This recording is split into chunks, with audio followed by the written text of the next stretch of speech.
The shattered remains of my favorite mug lay scattered across the kitchen floor, a fitting metaphor for my life at that moment. I stood there, frozen, staring at the mess as my mind raced to process the information I'd just uncovered. "Clara? What was that noise?" Nate's voice called from the living room, snapping me out of my trance. I swallowed hard, my throat suddenly dry. "Nothing," I managed to croak out. "Just dropped a mug." Footsteps approached, and Nate appeared in the doorway. His brow furrowed with concern as he took in the scene. "Are you okay? You look pale." I couldn't bring myself to look at him. Instead, I focused on the shards of ceramic at my feet. "I'm fine," I lied, my voice barely above a whisper. Nate stepped closer, reaching out to touch my arm. I flinched away instinctively, and confusion flashed across his face. "Clara, what's wrong?" The dam inside me broke. "How long?" I demanded, finally meeting his gaze. "How long what?" he asked, but I could see the flicker of panic in his eyes. I thrust my phone at him, the incriminating email still displayed on the screen. "How long have you been sleeping with her?" Nate's face drained of color. He opened his mouth, then closed it again, fumbling for words. Clara, I can explain." "Explain?" I laughed bitterly. "Explain how you've been cheating on me with some woman named Melissa, how you've been lying to me for God knows how long." "It's not what you think," Nate pleaded, reaching for me again. I stepped back, my heel crunching on a piece of broken mug. "Don't touch me," I hissed. "Just don't." The front door opened, and I heard Ava's cheerful voice. "Mom! Dad! I'm home!" Panic seized me. I couldn't let our daughter see us like this. "We'll discuss this later," I whispered fiercely to Nate. "Act normal." Nate nodded, his face a mask of guilt and fear. We both plastered on fake smiles as Ava bounded into the kitchen. "Hi, sweetie," I said, my voice unnaturally high. "How was school?" Ava's eyes widened as she noticed the broken mug. "What happened?" "Oh, just a little accident," I said, forcing a laugh. "Nothing to worry about. Why don't you go start your homework? I'll be there to help in a minute." As soon as Ava was out of earshot, I turned back to Nate. "We're not done," I warned him. "Not by a long shot." The rest of the evening passed in a blur of forced normalcy. I helped Ava with her homework, made dinner, and tucked her into bed, all while my insides churned with rage and betrayal. Finally, with Ava asleep, I confronted Nate in our bedroom.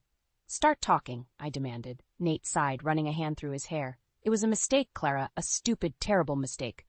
"How long?" I repeated my earlier question. He hesitated. 6 months. The words hit me like a physical blow. 6 months. Half a year of lies and deceit. "Why?" I asked, my voice breaking. "I don't know," Nate said, his eyes pleading. "Things between us have been different lately. I felt disconnected, and Melissa was just there." I laughed humorlessly. "Oh, so it's my fault because I've been busy with work and taking care of our daughter?" "No, that's not what I meant," Nate backpedaled. "I'm not blaming you. It was all me. I made a terrible choice, and I'm so sorry." I shook my head, tears stinging my eyes. "Sorry isn't good enough, Nate. You've broken us. How am I supposed to trust you ever again?" As I stood there, staring at the man I thought I knew, I realized our life together would never be the same. The question was, what was I going to do about it? I stared at Nate across the kitchen table, my fingers wrapped tightly around my coffee mug. The silence between us was thick with unspoken words and lingering resentment.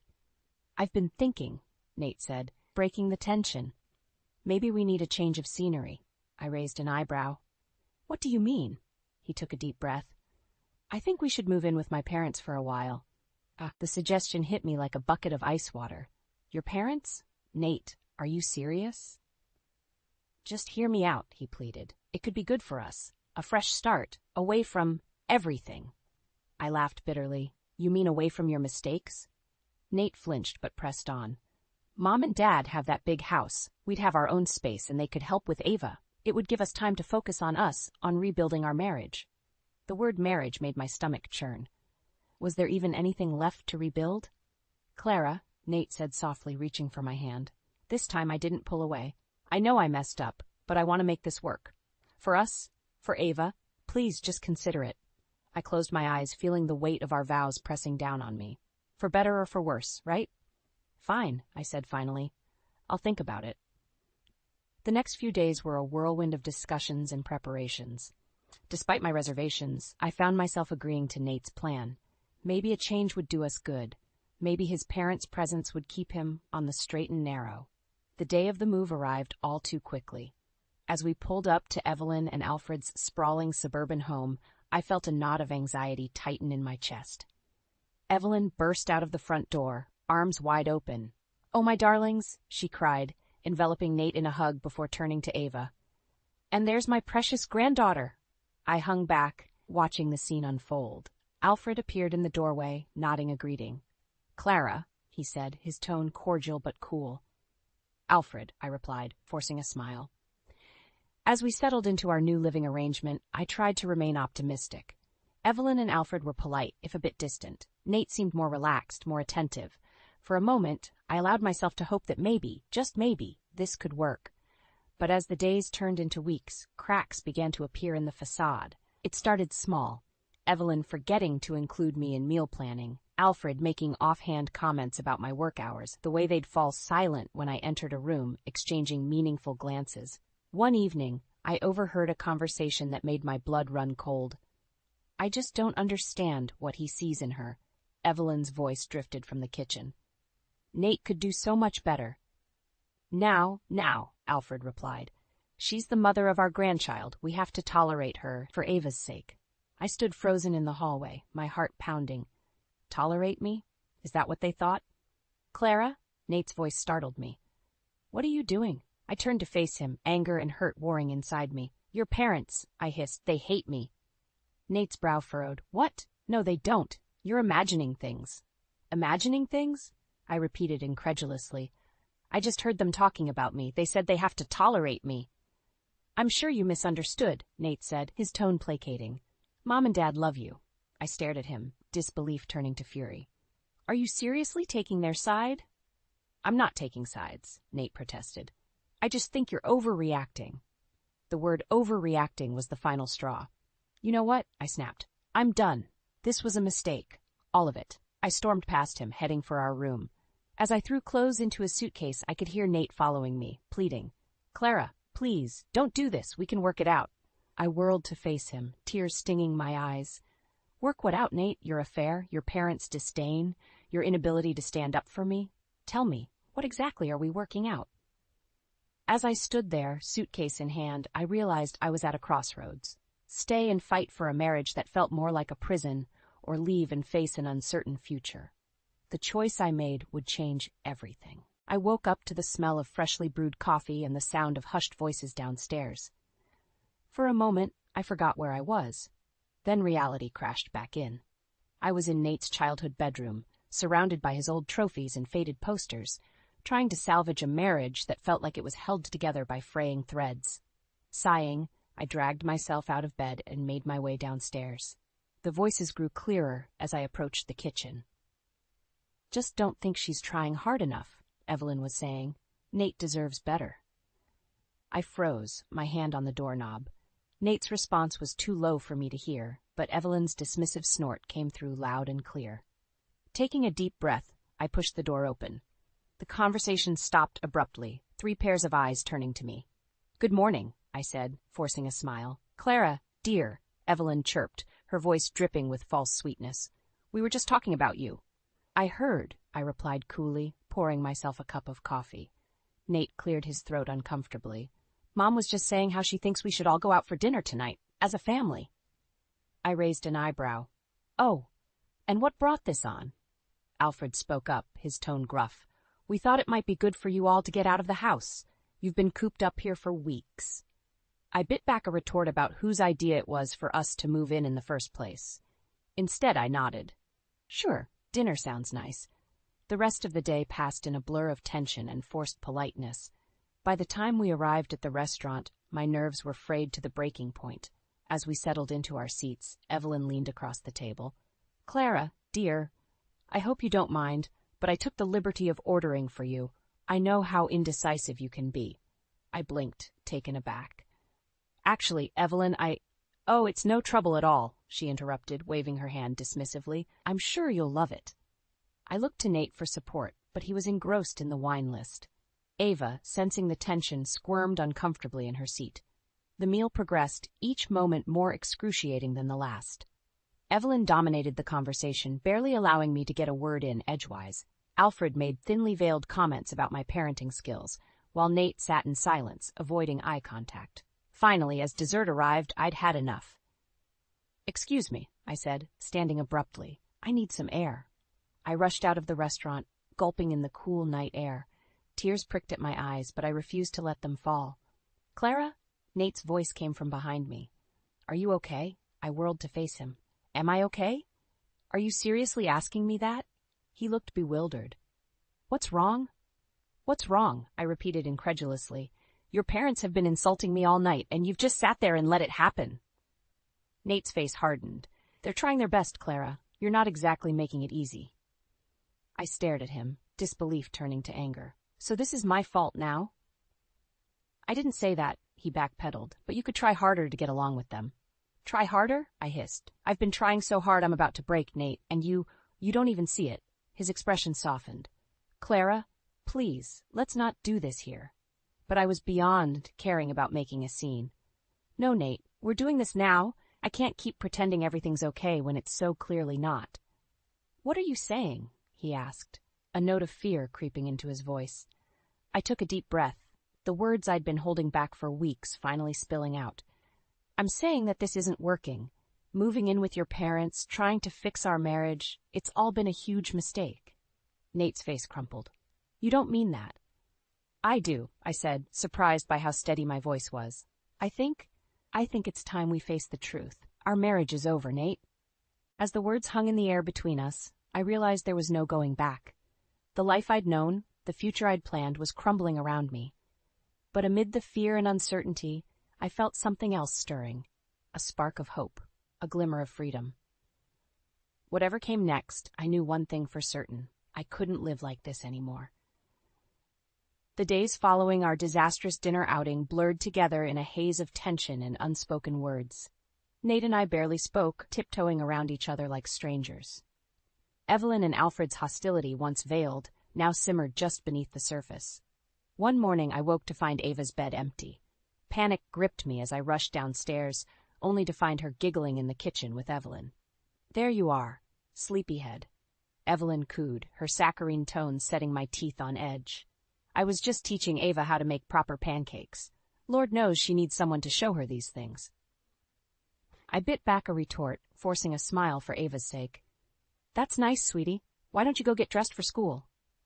As Ava scampered off, Evelyn's demeanor changed instantly. "You know, Clara," she said, her voice dripping with disdain, "it wouldn't kill you to take more interest in domestic matters. A woman should know how to keep a proper home." I felt my temper flare. "I manage just fine, Evelyn. My career doesn't make me any less of a mother or wife." She scoffed. "Does it? Because from where I'm standing, your family is falling apart." Her words hit like a physical blow. Before I could respond, Nate walked in. "Everything okay?" he asked, glancing between us. "Just fine, dear," Evelyn chirped, all sweetness again. "Clara and I were just having a little chat about family values." Nate nodded, avoiding my gaze. "Right. Well, I'm heading to work.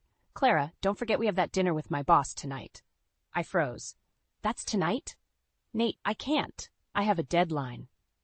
"You can't cancel," he interrupted, his tone brooking no argument. "This is important for my career." As he left, Evelyn's smug smile made my blood boil. See? A good wife would remember these things. That evening, I found myself at an upscale restaurant, seated across from Nate's boss and his wife. The conversation flowed around me as I struggled to focus, my mind still on my unfinished article. "So, Clara," Nate's boss turned to me. "Nate tells me you're a journalist, too. How's that going with family life?" Before I could answer, Nate jumped in. "Oh, Clara's thinking of scaling back her work, aren't you, honey?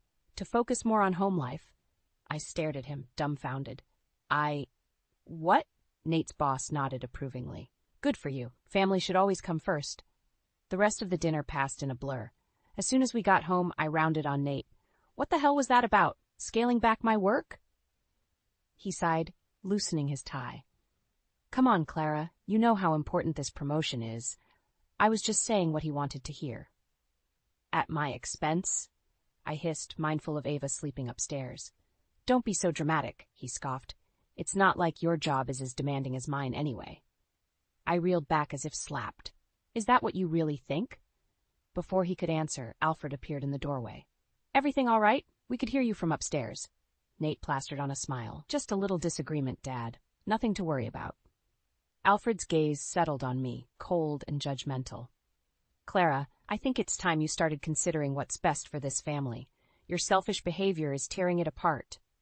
Something inside me snapped. Years of pent-up frustration and resentment came pouring out. "Selfish?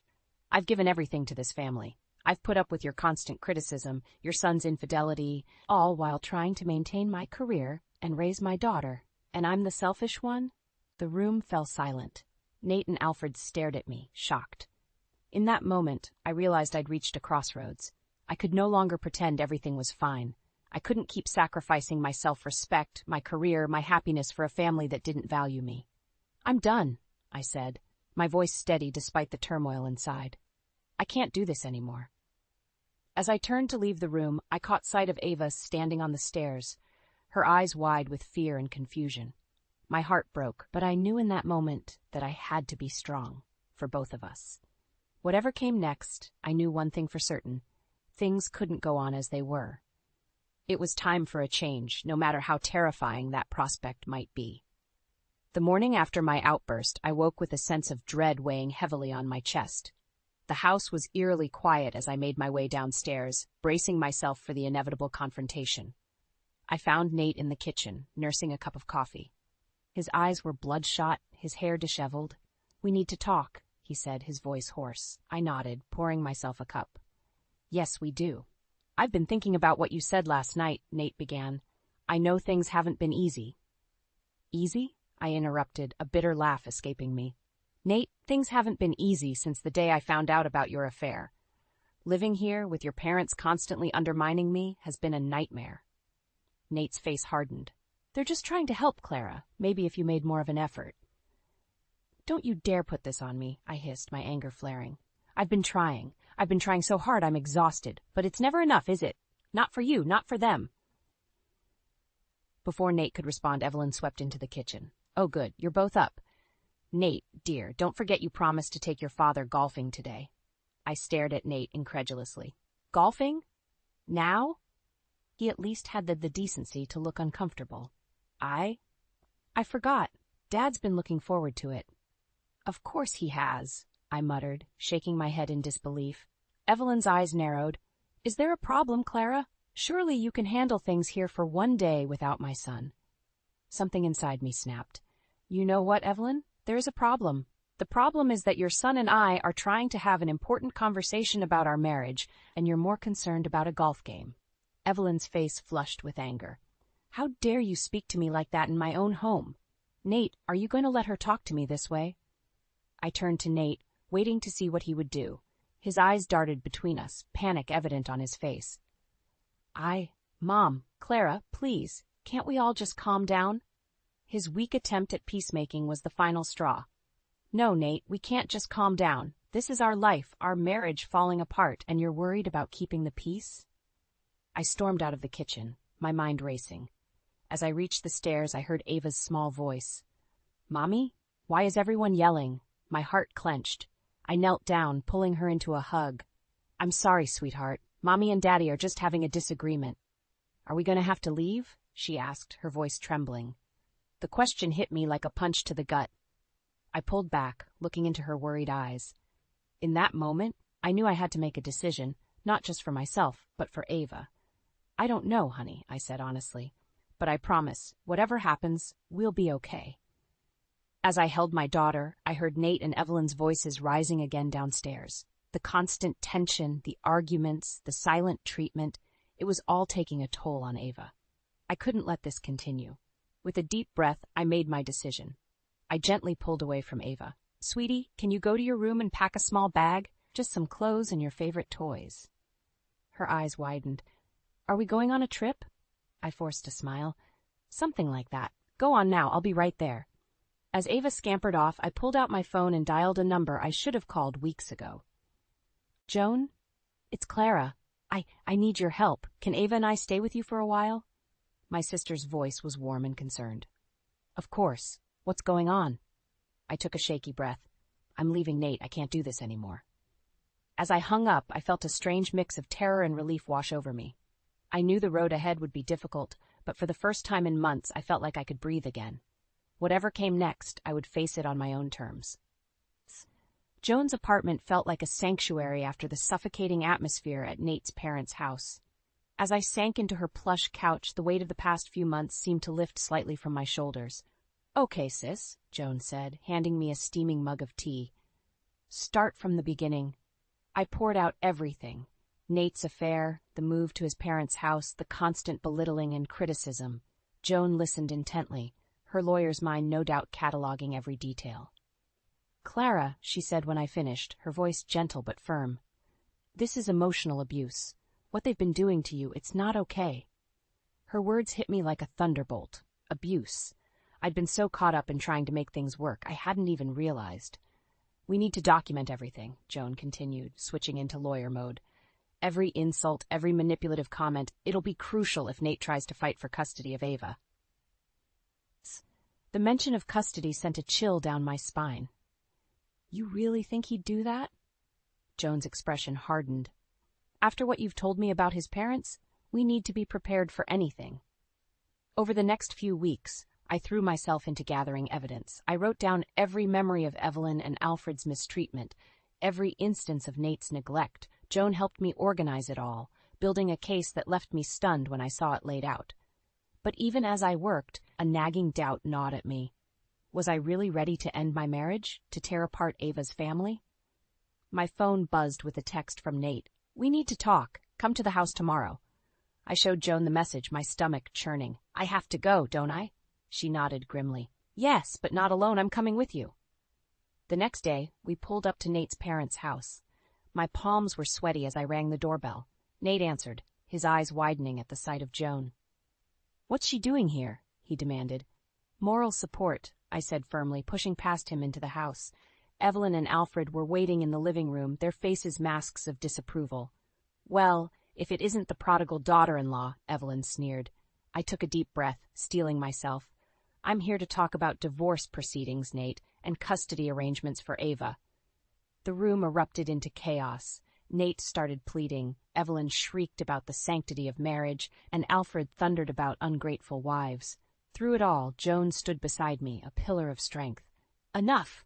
I shouted, silencing the room. "I've made my decision. I won't live like this anymore, and I won't let Ava grow up in this toxic environment." Nate's face contorted with anger. "You can't take my daughter away from me. Watch me," I retorted, my voice ice cold. "I have documented evidence of the emotional abuse I've endured in this house. Do you really want to take this to court?" The color drained from Nate's face. Evelyn, however, wasn't backing down. "You ungrateful little." She lunged forward, her hand raised as if to slap me. Joan stepped between us, her voice sharp as a knife. "I wouldn't do that if I were you, Mrs. Thompson. Assault charges wouldn't look good in a custody battle." Evelyn recoiled, sputtering with rage. I turned to Nate, my heart pounding. "This is your last chance, Nate. Are you going to stand with your wife and daughter, or with them?" The silence that followed seemed to stretch for an eternity. I could see the conflict in Nate's eyes, the war between the man I'd married and the son his parents had molded.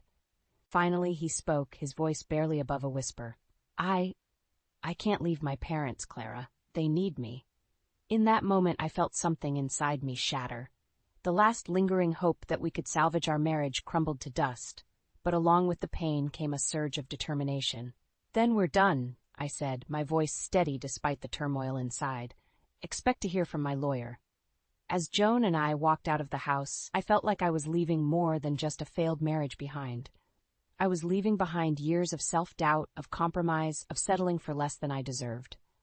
The road ahead was uncertain, but for the first time in years, I felt truly free. Whatever challenges lay ahead, I knew I had the strength to face them. And more importantly, I had the strength to show Ava what it meant to stand up for oneself, to demand respect and love. As we drove away, I allowed myself a small smile. This wasn't an ending. It was a new beginning. The day of the final confrontation arrived with a sense of foreboding. Joan and I had spent weeks preparing, but as we approached Nate's lawyer's office, my stomach churned with anxiety. "Remember," Joan whispered as we entered the building, You hold all the cards. Stay strong." Nate was already there, looking haggard and defeated. His eyes met mine briefly before darting away. His lawyer, a sharp-faced woman in an expensive suit, eyed us coolly. "Let's get started, shall we?" she said, gesturing to the conference room. As we settled into our seats, I couldn't help but think of Ava, waiting at Joan's apartment with a babysitter. Everything I was about to do was for her. Nate's lawyer spoke first. "My client is willing to agree to joint custody, with Ava primarily residing with him and his parents." I felt a surge of anger. "Absolutely not," I snapped. "I have evidence of the emotional abuse I suffered in that house. Ava will not be subjected to that environment." The lawyer's eyes narrowed. "Allegations of abuse are serious, Mrs. Thompson. Do you have proof?" Joan slid a thick folder across the table. "We have documented every instance of mistreatment, corroborated by witnesses and psychological evaluations." As Nate and his lawyer pored over the documents, I saw the color drain from his face. "Clara," he said, his voice barely above a whisper, "I had no idea it was this bad." I laughed bitterly. "Of course you didn't. You were too busy trying to please your parents to notice what they were doing to your wife and daughter." Nate's lawyer cleared her throat. "In light of this evidence, we're prepared to discuss a more equitable arrangement." The next few hours were a blur of negotiations. Custody arrangements, division of assets, alimony. Every detail of our lives together was dissected and divided. Through it all, I held firm, buoyed by Joan's steady presence and the memory of everything I'd endured. Finally, we reached an agreement. Primary custody of Ava would be mine, with Nate granted visitation rights. Our assets would be split fairly, and I would retain our family home. As Nate picked up the pen to sign the divorce papers, he hesitated. "Clara," he said, his voice breaking, "I'm sorry for everything. I should have protected you and Ava." For a moment I felt a flicker of the love we once shared, but then I remembered the years of neglect, of choosing his parents over his family, and my resolve hardened. "It's too late for sorry, Nate," I said quietly. "Just sign the papers." With a shaky hand, Nate signed. As I added my own signature, I felt a weight lift from my shoulders. It was done. I was free. As we left the office, Joan squeezed my hand. "You did it, sis. I'm so proud of you." But our victory was short-lived. As we stepped out of the building, we were confronted by a furious Evelyn and Alfred. "You conniving witch!" Evelyn shrieked. "How dare you turn our son against us?" Alfred loomed over me, his face red with rage. "You'll regret this, Clara. We'll make sure you never see Ava again." I felt a moment of panic, but then something inside me snapped. Years of pent-up anger and frustration came pouring out. "Enough!" I shouted, my voice ringing through the street. "You will not threaten me or my daughter ever again. Your reign of manipulation and abuse ends now." I turned to Nate, who had followed us out. "This is your last chance, Nate. Your parents or your daughter. Choose." The silence that followed seemed to stretch for an eternity. I could see the conflict in Nate's eyes, the war between the man I'd married and the son his parents had molded. Finally, he spoke, his voice barely above a whisper. I choose Ava." Evelyn let out a wail of despair, while Alfred's face contorted with fury, but I barely noticed them. In that moment, looking at Nate's defeated form, I realized something profound. I didn't need his choice. I didn't need his approval or his parents' acceptance. I had everything I needed: my daughter, my freedom, and my self-respect.